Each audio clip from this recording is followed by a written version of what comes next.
오늘 우리에게 주시는 하나님의 말씀은 신약 성경 요한복음 6장 48절로부터 58절까지의 말씀이 되겠습니다.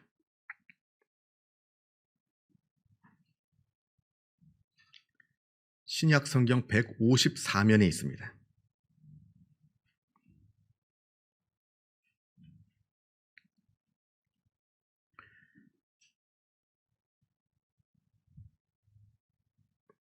요한복음 6장 48절로부터 58절까지 말씀을 봉독합니다. 이 계시의 말씀을 봉독할 때에 살아계신 하나님의 음성을 다 함께 들으실 수 있기를 바랍니다. 내가 곧 생명의 떡이니라. 너희 조상들은 광야에서 만나를 먹어서도 죽었거니와 이는 하늘에서 내려오는 떡이니 사람으로 하여금 먹고 죽지 아니하게 하는 것이니라. 나는 하늘에서 내려온 살아있는 떡이니 사람이 이 떡을 먹으면 영생하리라. 내가 줄 떡은 곧 세상의 생명을 위한 내 살이니라 하시니라. 그러므로 유대인들이 서로 다투어 이르되 이 사람이 어찌 능히 자기 살을 우리에게 주어 먹게 하겠느냐. 예수께서 이르시되 내가 진실로 진실로 너희에게 이르노니 인자의 살을 먹지 아니하고 인자의 피를 마시지 아니하면 너희 속에 생명이 없느니라. 내 살을 먹고 내 피를 마시는 자는 영생을 가졌고 마지막 날에 내가 그를 다시 살리리니 내 살은 참된 양식이요 내 피는 참된 음료로다. 내 살을 먹고 내 피를 마시는 자는 내 안에 거하고 나도 그의 안에 거하나니 살아계신 하나님께서 나를 보내심에 내가 아버지로 말미암아 사는 것 같이 나를 먹는 그 사람도 나로 말미암아 살리라. 이것은 하늘에서 내려온 떡이니 조상들이 먹고도 죽은 그것과 같지 아니하여 이 떡을 먹는 자는 영원히 살리라. 아멘.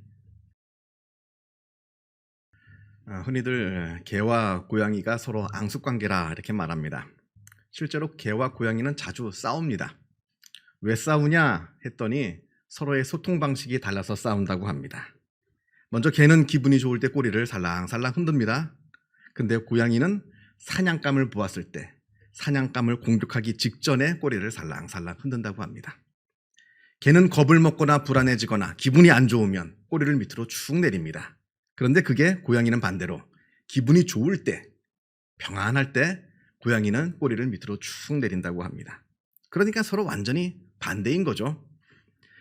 개는 기분이 좋아서 반갑다고 꼬리를 살랑살랑 흔드는데 그게 고양이가 볼 때는 자기를 공격하려는 의도로 보이는 겁니다. 또 반대로 개는 기분이 나빠서 꼬리를 축 내리고 있는데 고양이가 볼 때는 그게 기분 좋은 신호이니까 좋다는 표현인 줄 알고 이 개가 기분이 좋은 줄 알고 좀 안아적 좀 하려고 가까이 가다가 그냥 개가 화가 나서 물어버리는 그런 일들이 벌어져서 개와 고양이가 싸움을 한다 합니다. 이게 사람으로 치자면 이런 겁니다. 각자 서로 간에 말은 열심히 주고받는데 그 말하는 사람의 의도와는 전혀 다르게 듣는 사람들이 엉뚱하게 오해하여서 잘못 이해하게 되는 겁니다. 이게 얼마나 답답한 노릇인지 모릅니다. 그런데 오늘 우리가 읽은 요한복음 6장을 말씀 우리가 같이 읽었는데요. 오늘 본문에서 이런 아주 답답한 상황이 연출이 됩니다. 지금 예수님께서 사람들에게 천국 복음을 말씀하고 계십니다. 그런데 정작 그 말씀을 듣고 있는 사람들은 예수님께서 하신 그 말씀의 의도와는 전혀 다르게 완전히 잘못 오해하면서 그 말씀을 듣고 있는 겁니다. 자, 오늘 말씀을 좀 더 잘 이해하기 위해서는 우리가 읽지는 않았습니다만 앞에 있는 1절 말씀부터 좀 자세히 살펴볼 필요가 있습니다. 1절부터 보게 되면 거기에 오병이어의 기적이 나옵니다. 오병이어 사건. 이 사건은 마태, 마가, 누가, 요한복음 네 복음서에 모두 실려 있는 예수님의 기적 이야기입니다. 이것 말고는 없습니다.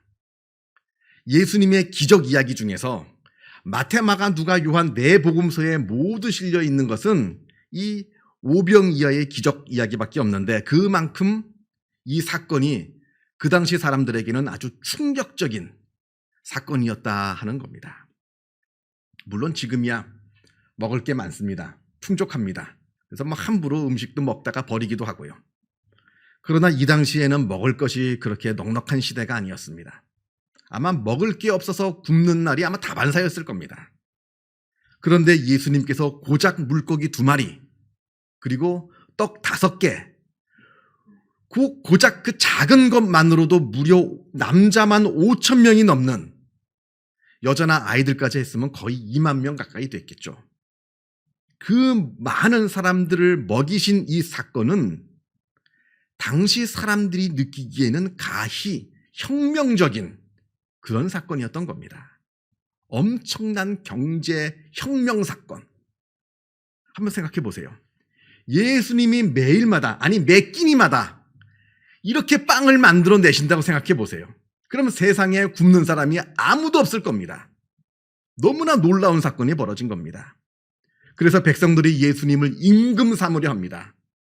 말이 좋아 임금이지 빵 만드는 공장으로 삼으려는 겁니다. 예수님, 당신은 아무 일도 하지 말고 여기 가만히 앉아서 빵만 만들어 내시오. 우리는 그 빵을 먹을 테니. 예수님을 임금 삼으려고 합니다. 이걸 아시고는 예수님께서 급히 그 자리를 벗어나서 멀리 갈릴리 호수 건너편으로 도망을 가십니다. 왜냐하면 예수님께서는 빵을 주러 오신 게 아니거든요. 예수님께서 이 땅에 오신 것은 빵을 주러 오신 것이 아니라 영생을 주러 오신 겁니다. 그런데 백성들은 예수님이 주시는 빵에만 집중하고 있으니까 예수님이 그 자리를 피해서 멀리 떠나가 버리시는 겁니다. 이건 우리에게 큰 경고의 말씀이 됩니다. 나는 하나님을 믿는다 하면서 도대체 나는 무엇에 관심을 두고 있는가? 믿는다 하면서 정말로 하늘에 속한 그 영원한 것을 우리가 바라보며 그것에 소망을 두고 있는가? 아니면 저 하늘에 있는 것은 아무런 관심이 없고 이 땅에 있는 것들, 오직 이 땅에 속한 것들, 예를 들자면 돈 버는 거, 출세하는 거, 성공하는 거, 여기에만 관심을 두고 있는 것은 아닌가? 죄송합니다만 만약에 우리의 삶이 그렇다면 어쩌면 예수님께서 2000년 전 그 유대 사람들을 떠나 저 멀리 도망가신 것처럼 우리들을 떠나 멀리 떠나가실 수도 있다 하는 겁니다. 좀 무서운 말씀인 거죠. 아무튼 예수님께서 저들을 피해서 갈릴리 호수 건너편으로 멀리 떠나가셨는데, 그런데도 거기까지 쫓아가는 사람들이 있었습니다. 집요하죠. 왜 갔겠습니까? 빵 좀 얻어먹을까 하는 요량으로 예수님께서 저 멀리 가신 그 갈릴리 호수 건너편까지 배를 타고 또 쫓아가는 사람이 있었습니다. 그러자 이번에는 예수님께서 그들이 오해하고 있는 그 빵에 대한 이야기, 오병이어의 기적에 대해서 예수님께서 쭉 말씀으로 참된 오병이어의 의미가 무엇인지 그것을 설명하고 주시는 것이 바로 오늘 우리가 읽은 본문의 내용인 겁니다. 여러분, 우리가 분명히 알아야 합니다. 예수님께서 오병이어의 기적을 일으키셨습니다만 그것은 단순히 그 사람들한테 그 사람들의 줄인 배를 채워주시기 위한 것만은 아니었습니다. 오병이어 사건의 진짜 의미는 천국 잔치를 맛보게 하려는 겁니다. 쉽게 얘기하자면 그들에게 예수님께서 성찬식을 지금 행하신 겁니다. 우리가 장차 천국에 가서 누리게 될 그 천국 잔치, 지금 천국은 멀리 있죠. 나와 상관없는 것 같아 보입니다만 지금 저 멀리 있는 천국을 지금 이 땅 여기에서 너희들이 맛보아라. 천국을 이 짧은 시간 동안이지만 한번 누려보아라. 그런 의미에서 예수님께서 오병이어의 놀라운 사건을 일으키신 겁니다. 그래서 너희들이 이 놀라운 천국 잔치를 맛보아서 더 이상 이 땅에 있는 것에 소망을 두고 이 썩어질 것에 미련을 두지 말고 집착하지 말고 저 영원한 천국, 정말로 좋은 천국, 그것을 바라보며 그것에 소망을 두고 그것을 위해 살아가라 하는 의미에서 예수님께서 오병이어의 기적을 일으키신 것이지, 저들에게 한 끼 배부르게 밥 한 끼 대접하려고 예수님께서 그 사건을 벌이신 것이 아니랐다는 겁니다. 그런데 여러분, 이건 비단 오병이어 사건만의 일은 아닙니다. 성경에 나오고 있는 모든 기적의 사건들, 그 모든 기적의 사건들이 다 이와 같은 것입니다. 우리가 성경을 읽어보면 아주 놀라운 기적의 이야기들이 많이 나옵니다. 그런데 그 모든 기적들은 모두 다 천국을 설명하고 천국을 맛보게 하기 위한 기적이지 그 자체로 의미가 있는 것은 절대로 아닙니다. 예를 들어서 예수님께서 백성들에게 배불리 먹여주셨습니다. 그런데 시간이 지나면 금방 배고파지잖아요. 그 배고픈 게 어디 뭐 영원하던가요? 잔뜩 배 터지게 먹고도 시간 지나면 금방 배고파지는 게 우리 사람 아닙니까? 여러분들도 경험하셨죠? 점심에 약속이 있어서 아주 배부르게 먹습니다. 그래놓고는 한마디 하죠. 아이고 너무 배불러서 오늘 저녁 못 먹겠네. 저녁 못 먹던가요? 더 많이 드시죠. 이게 바로 우리 인간이라는 겁니다. 예수님께서 병을 고쳐주셨습니다. 그러나 시간이 지나면 또다시 병에 걸리게 됩니다.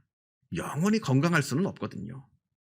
시간이 지나면 결국 또다시 병에 걸립니다. 아니 어쩌면 내가 고침받은 그 똑같은 병에 또 걸릴지도 모릅니다.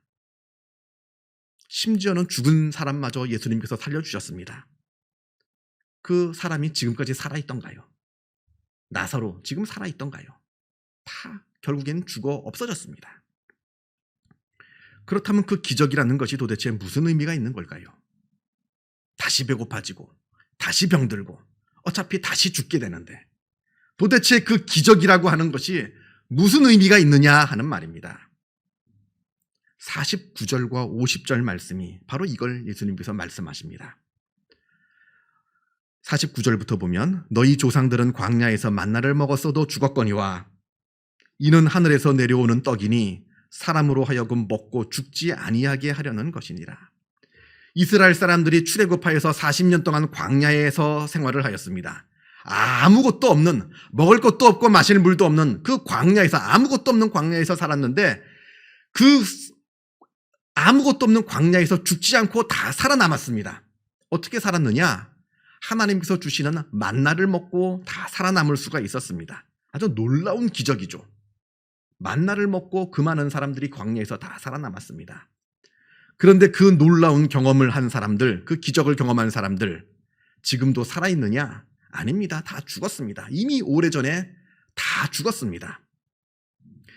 기적 자체가 중요한 게 아니라는 겁니다. 그 기적을 경험한 사람들은 결국에 다 죽었다는 겁니다.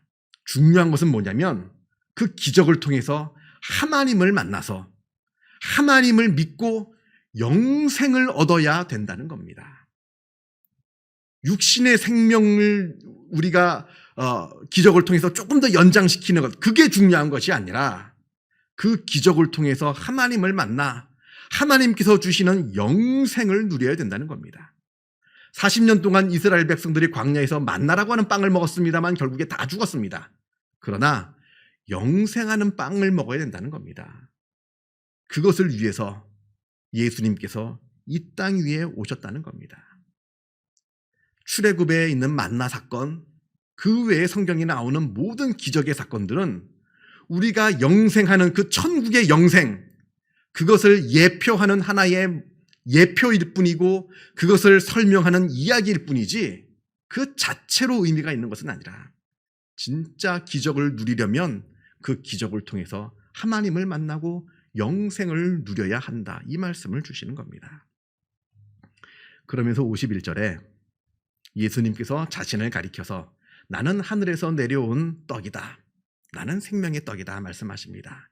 그리고 하늘에서 내려온 생명의 떡, 바로 나를 먹어야 너희가 영생하게 될 것이라 이렇게 말씀하십니다. 이건 비유죠. 비유입니다. 진짜 예수님의 살을 뜯어 먹으란 얘기가 아니라 예수님의 말씀을 듣고 예수님을 믿는 것, 이걸 바로 예수님을 먹는다라고 표현했을 뿐입니다. 비유적으로 표현했을 뿐입니다.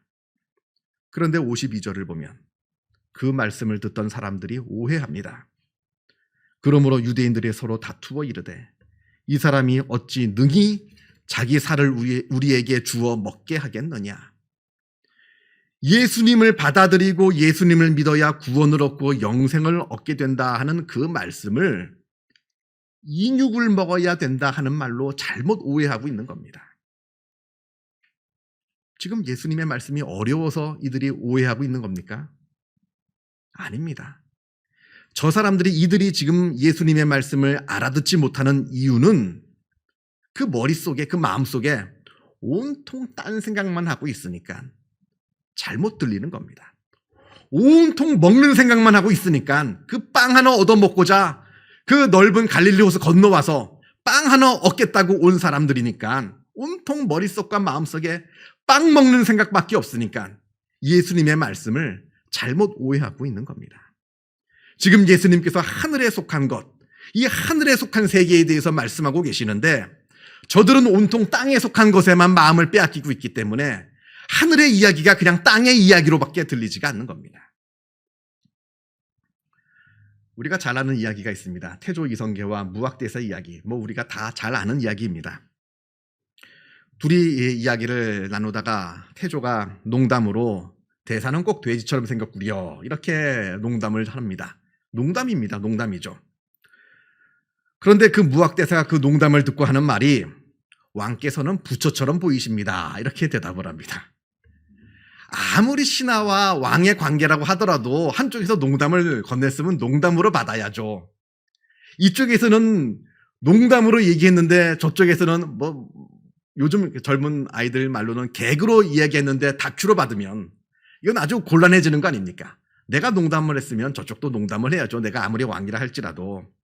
근데 돼지처럼 생겼구려 하는데 왕은 부처처럼 생기셨습니다. 이러니까 아주 태조가 민망해졌습니다. 그런데 이제 그게 농담이었죠. 무학대사가 하는 말이, 그 덧붙여서 하는 말이, 사람은 그 마음속에 있는 것대로 보입니다. 그 마음속에 돼지가 들어있으면 돼지로 보이는 것이고 그 마음속에 부처가 들어있으면 부처로 보이는 겁니다. 이런 대답을 했다 합니다. 태조가 완전히 한 방 먹은 거죠. 한 방 당한 겁니다. 그래서 태조 이성계가 껄껄 웃었다라고 하는 이야기가 전해집니다. 물론 농담으로 주고받은 이야기입니다만 이 이야기 가운데 중요한 내용이 들어있습니다. 내 마음속에 무엇이 담겨져 있느냐, 여기에 따라서 보이는 것이 달라집니다. 정신이 온통 먹는 빵으로만 집중되어 있으면 세상의 모든 것들이 다 빵으로만 보입니다. 온통 생각과 마음에 온통 돈으로만 정신에 팔려 있으면 세상의 모든 것들이 다 돈벌이 수단으로밖에 보이지 않습니다. 심지어는 사랑하는 가족도, 친구들도 다 돈벌이 수단으로밖에 보이지 않습니다. 그러니까 자기도 망하게 되는 것이고 그 가족들과 친구들도 다 잃어버리는 비참한 일들, 우리 주변에 좀 뉴스를 틀면 빈번히 일어나는 일들 아닙니까? 사람이 비참해지는 겁니다. 그렇다고 해서 땅에 속한 것이 나쁘다는 얘기는 절대로 아닙니다. 중요합니다. 돈 버는 거 중요하고요. 성공하는 거 중요하고요. 출세하는 거 중요한 겁니다. 그러나 문제는 그것만으로 되는 것이 아니라는 겁니다. 그것만으로 우리가 살 수 있는 것이 아니라는 겁니다. 사람은 떡으로만 사는 것이 아니라 하늘에 속한 것으로 사는 존재입니다. 우리가 누가복음 6장을 보면 사복사화라는 예수님의 말씀이 나옵니다. 예수님께서 4번 복을 선포하시고 4번 화를 선포하셨다 해서 우리가 사복사화라 이렇게 부릅니다. 너희 가난한 자는 복이 있나니 하나님의 나라가 너희 것이미요. 지금 줄인 자는 복이 있나니 너희가 배부를 것이미요. 지금 우는 자는 복이 있나니 너희가 웃을 것이미요. 인자로 말미암아 사람들이 너희를 미워하고 멀리하고 욕하고 너희 이름을 악하다 하여 버릴 때에는 너희에게 복이 있도다. 그날에 기뻐하고 뛰놀라. 하늘에서 너희 상이 큼이라. 그들의 조상들이 선지자들에게 이와 같이 하였느니라. 그러나 화 있을진저 너희 부요한 자여, 너희는 너희의 위로를 이미 받았도다. 화 있을진저 너희 지금 배부른 자여, 너희는 주리리로다. 화 있을진저 너희 지금 웃는 자여, 너희가 애통하며 울리로다. 모든 사람이 너희를 칭찬하면 화가 있도다. 그들의 조상들이 거짓 선지자들에게 이와 같이 하였느니라. 지금 예수님께서 계급투쟁을 말씀하시는 게 아닙니다. 이 안에는 깊은 영적인 의미가 들어있습니다. 부요한 사람들, 풍족한 사람들, 지금 즐거워서 막 웃고 떠드는 사람들, 그리고 다른 사람들로부터 인정받고 다른 사람들로부터 칭찬받고 있는 사람들, 그런 사람들에게 화가 임할 것이라 라고 말씀을 하시는데, 지금 예수님께서 아무 이유 없이 부자들을 저주하고 계시는 게 아닙니다. 지금 예수님께서 말씀하시려고 하시는 것은 하나님 없이 세상에서만 풍족함을 누리려 하고 있는 사람들, 하나님 없이 세상에서만 기쁨을 누리려고 하는 사람들, 그 사람들을 지금 말씀하고 계시는 겁니다. 그들에게 화가 있도다. 왜냐하면 하나님 없는 풍요, 하나님 없는 기쁨, 그 모든 것들은 금방 다 사라져 버리는 것들이기 때문에 그러합니다. 뭐 대단한 것 같아 보이죠. 부자들, 우리가 뭐 감히 만날 수도 없는 엄청난 부자들, 엄청난 권력자들, 엄청난 사람들, 뭐 대단한 걸 이루어 놓은 것 같아 보여도 다 사라진다는 겁니다. 다 썩어 없어진다는 겁니다. 그러나 비록 가난하다 할지라도 하나님 안에서 풍요를 누리는 사람들이 복이 있다 하십니다. 하나님 안에서 기쁨을 누리는 사람들이 복이 있다 말씀하십니다. 세상 사람들로부터 인정받고 칭찬받는 것이 아니라 하나님께 인정받고 하나님께 칭찬받는 것, 이것이 복되다 말씀하십니다. 왜냐하면 이것이 바로 영원한 것이기 때문에 그러합니다. 구약성경의 신명기 8장에 우리가 잘 아는 말씀이 나옵니다. 사람이 떡으로만 사는 것이 아니요 하나님의 말씀으로 살 것이라. 땅에 속한 것들 아무리 많이 갖고 있고 아무리 많이 누린다고 해서 그것으로 사람이 사는 것이 아니라고 말씀합니다.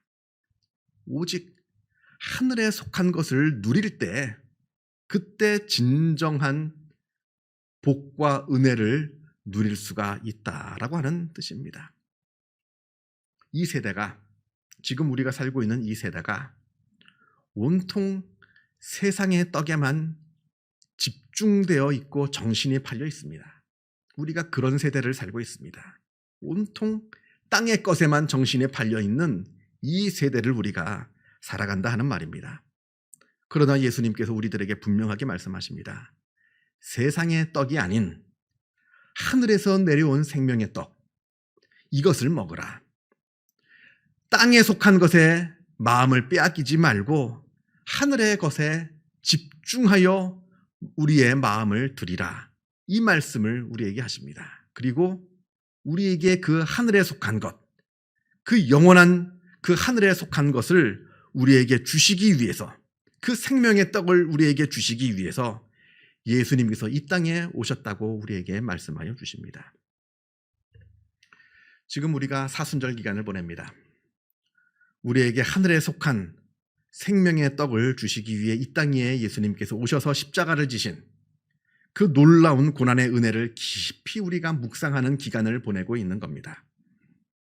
우리 자신을 한번 되돌아봤으면 좋겠습니다. 이 사순절 기간에 나는 하나님의 자녀라, 나는 하나님의 백성이라고 우리가 말은 하는데 정말로 나는 하늘에 속한 것을 찾고 있는가? 아니면 세상 사람들하고 똑같이 땅에 속한 것만 찾고 있는가? 우리가 깊이 생각해 보아야 하는 문제입니다. 기도하겠습니다. 사랑과 은혜가 충만하신 하나님 아버지 감사합니다. 우리를 하나님의 자녀 삼아주시고 천국 백성으로 삼아주심에 그 은혜에 감사를 드립니다. 우리가 하나님의 자녀이요 또 천국 백성입니다만, 그러나 우리의 마음 깊은 곳에 정말로 우리는 하늘의 것을 바라보며 천국의 소망을 두며 살아가고 있는 사람인지 돌아보게 하여 주시옵소서. 말로는 하나님의 자녀이요 천국 백성이라 말하면서 세상 사람들하고 똑같이 이 땅만 바라보며 이 썩어질 것에 소망을 두며 살아가고 있는 것은 아닌지, 우리의 눈이 하늘로 향해 있지 못하고 땅에만 향해 있는 것은 아닌지 돌아보게 하여 주옵소서. 먼저 하늘의 것을 구하게 하여 주옵소서.